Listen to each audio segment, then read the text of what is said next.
घेऊयात. भिजवलेला साबुदाणा जो रात्री भिजवला आहे, सकाळपर्यंत चांगला भिजला.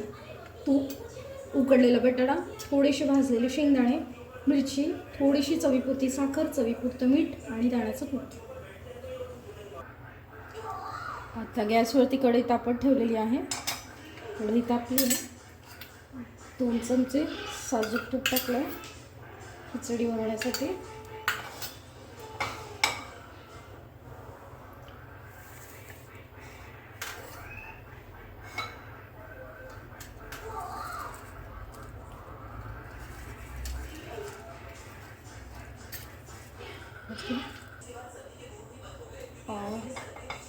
तूप टाकलं आहे, थोडे शेंगदाणे टाकले, मिरचीचे तुकडे टाकले,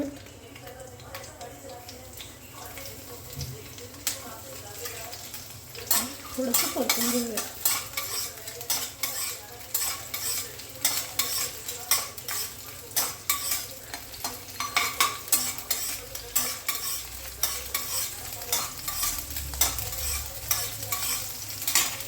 यातच कापलेले बटाट्याचे तुकडे टाकूया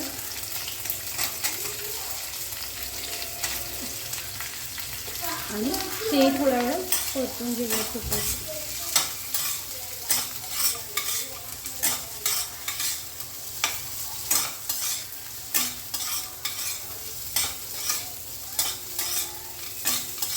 बटाटा भाजला गेला आहे, मिरचीचा पण रंग बदलला. आता साबुदाणा टाकूया त्यात.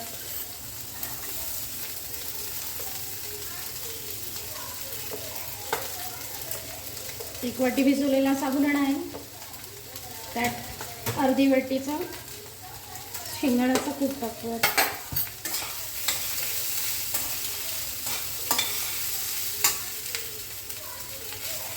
गरजेप्रमाणे शेंगदाण्याचं कूट टाकूया.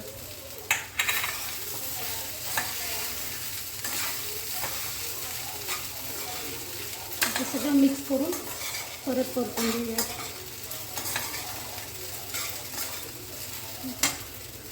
चवीपुरते मीठ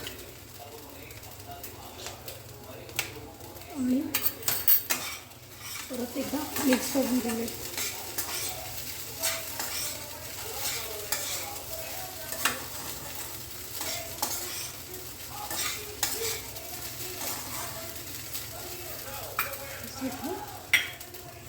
आणि खिचडी त्याला झाकून ठेवू.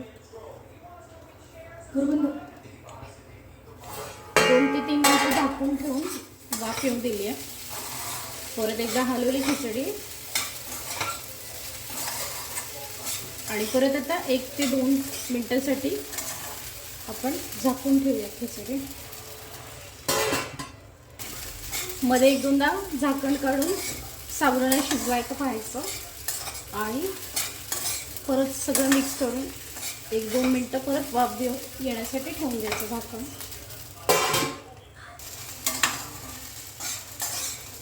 साबुदाणा शिजला आहे, खिचडी झाली आहे. आता चवीपुरती थोडीशी साखर टाकूया आणि परत एकदा मिक्स करूया.